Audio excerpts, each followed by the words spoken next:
एक छोटे से गांव में, जो हरी भरी पहाड़ियों और एक चमचमाती नदी के बीच बसा था, अर्जुन नाम का एक लकड़हारा रहता था। वह अपनी ईमानदारी और मेहनत के लिए दूर दूर तक प्रसिद्ध था। अर्जुन अपनी पत्नी मीरा और दो छोटे बच्चों, अनिल और प्रिया, के साथ एक साधारण मिट्टी और छप्पर की झोपड़ी में रहता था।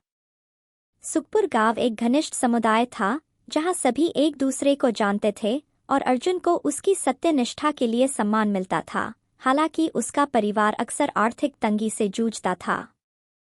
हर सुबह सूरज के पहाड़ियों के ऊपर उगने से पहले अर्जुन अपनी कुल्हाड़ी कंधे पर लटकाए जंगल की ओर निकल पड़ता था। जंगल उसकी आजीविका का स्रोत था, जहां से वह लकड़ियां काटकर बाजार में बेचता था। यह कठिन काम था, लेकिन अर्जुन कभी शिकायत नहीं करता था। वह मानता था कि ईमानदारी से किया गया श्रम ही उसका असली इनाम है और उसे अपने परिवार का पालन पोषण करने में गर्व महसूस होता था।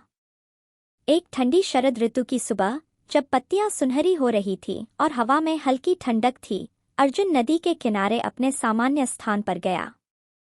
नदी तेज और स्वच्छ थी, इसका पानी आकाश को दर्पण की तरह प्रतिबिंबित करता था। अर्जुन ने एक मजबूत ओक के पेड़ को काटना शुरू किया। उसकी कुल्हाड़ी लकड़ी पर लयबद्ध तरीके से प्रहार कर रही थी। घंटों बीत गए और जैसे ही वह काम कर रहा था, उसकी पसीने से भीगी हथेलियों से कुल्हाड़ी फिसल गई और नदी में जोरदार छपाके के साथ गिर गई। अर्जुन का दिल डूब गया। वह कुल्हाड़ी उसका एकमात्र औजार थी, जो उसे अपने पिता से विरासत में मिली थी, और यह उसके काम के लिए अनिवार्य थी। इसके बिना वह काम नहीं कर सकता था और उसका परिवार भूखा रह जाता। वह नदी के किनारे घुटनों के बल बैठ गया, पानी में झांकने लगा, लेकिन धारा बहुत तेज थी और कुल्हाड़ी कहीं दिखाई नहीं दे रही थी। निराशा ने उसे घेर लिया। अब मैं क्या करूं? उसने खुद से फुसफुसाते हुए कहा। उसकी आवाज कांप रही थी। जैसे ही वह नदी के किनारे बैठा सोच में डूबा था, पानी की सतह पर एक अजीब सी चमक दिखाई दी। लहरें अलग हुईं और एक दीप्तिमान आकृति प्रकट हुई, एक नदी की देवी, जो एक अलौकिक प्रकाश से चमक रही थी। उसकी आंखें दयालु थीं और उसकी आवाज बहते पानी की तरह कोमल थी। तुम इतने दुखी क्यों हो, लकड़हारे? उसने पूछा।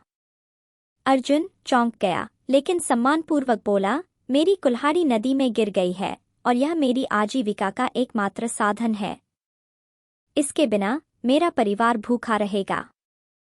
नदी की देवी ने गर्मजोशी से मुस्कुराते हुए कहा, निराश मत हो, मैं तुम्हारी मदद करूंगी। वह नदी में गोता लगाई और कुछ ही क्षणों बाद एक चमकदार कुल्हाड़ी लेकर लौटी, जो शुद्ध सोने की बनी थी। क्या यह तुम्हारी कुल्हाड़ी है? उसने पूछा। अर्जुन की आंखें सोने की कुल्हाड़ी को देखकर चमक उठीं। यह इतनी सुंदर थी कि उसकी कीमत पूरे गांव से भी ज्यादा थी। लेकिन उसने सिर हिलाकर कहा, नहीं, यह मेरी कुल्हाड़ी नहीं है। मेरी कुल्हाड़ी पुरानी है और लोहे की बनी है। देवी ने सिर हिलाया और फिर नदी में गोता लगाया। इस बार वह एक चांदी की कुल्हाड़ी लेकर लौटी, जिसका हैंडल जटिल नक्काशी से सजा था। क्या यह तुम्हारी कुल्हाड़ी है? उसने फिर से पूछा। अर्जुन ने फिर से सिर हिलाया। नहीं, यह भी मेरी नहीं है। मेरी कुल्हाड़ी साधारण है, लकड़ी के हैंडल और लोहे की ब्लेड वाली। देवी की आंखें स्वीकृति से चमक उठीं। वह एक बार फिर नदी में गई और इस बार अर्जुन की पुरानी, घिसी-पिटी कुल्हाड़ी लेकर लौटी। क्या यह तुम्हारी कुल्हाड़ी है? उसने पूछा। अर्जुन का चेहरा खुशी से चमक उठा। हाँ, यह मेरी है। धन्यवाद, वह कृतज्ञता के साथ कुल्हाड़ी लेते हुए बोला। नदी की देवी ने व्यापक रूप से मुस्कुराया। तुम्हारी ईमानदारी दुर्लभ है, अर्जुन। बहुत से लोग सोने या चांदी की कुल्हाड़ी को अपना बता लेते, लेकिन तुमने सच बोला।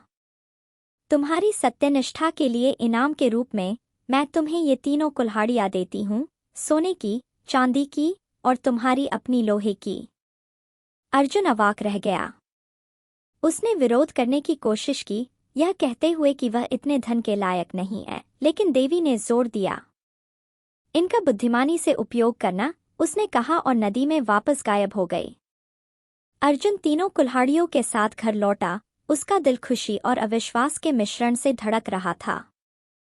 जब उसने मीरा को सोने और चांदी की कुल्हाड़ियां दिखाईं, तो वह खुश तो हुई, लेकिन सतर्क भी थी। ये बहुत मूल्यवान है, अर्जुन, लेकिन हमें सावधान रहना होगा। इतना धन ईर्ष्या और मुसीबत को आकर्षित कर सकता है, उसने चेतावनी दी। अर्जुन ने उसकी बात को गंभीरता से लिया। उसने सोने और चांदी की कुल्हाड़ियों को बेचने का फैसला किया, लेकिन पहले वह गांव के बुजुर्गों से सलाह लेना चाहता था। उसने गांव के मुखिया और कुछ विश्वसनीय लोगों को अपनी कहानी सुनाई। सभी ने उसकी ईमानदारी की प्रशंसा की और सुझाव दिया कि वह इस धन का उपयोग अपने परिवार और गांव के भले के लिए करे। अर्जुन और मीरा ने मिलकर फैसला किया कि वे सोने की कुल्हाड़ी से मिले धन का उपयोग अपने बच्चों की शिक्षा और गांव में एक छोटा स्कूल बनाने के लिए करेंगे। चांदी की कुल्हाड़ी से मिले धन से उन्होंने अपनी झोपड़ी को और मजबूत किया और गांव के गरीब परिवारों की मदद के लिए एक छोटा सा कोष बनाया। अपनी पुरानी लोहे की कुल्हाड़ी के साथ अर्जुन ने मेहनत करना जारी रखा, क्योंकि वह जानता था कि ईमानदारी और मेहनत ही उसकी असली ताकत है। जल्दी ही अर्जुन की कहानी पूरे गांव और आसपास के क्षेत्रों में फैल गई। लोग उसे ईमानदार लकड़हारा कहने लगे। उसकी कहानी ने बच्चों और बड़ों को यह सिखाया कि सच्चाई और ईमानदारी का रास्ता हमेशा फल देता है।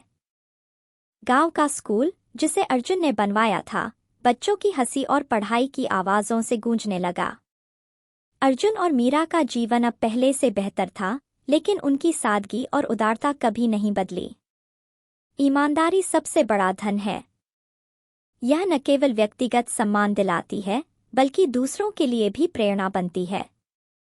सच्चाई का रास्ता चुनने से, भले ही वह कठिन हो, हमेशा दीर्घकालिक लाभ और शांति मिलती है।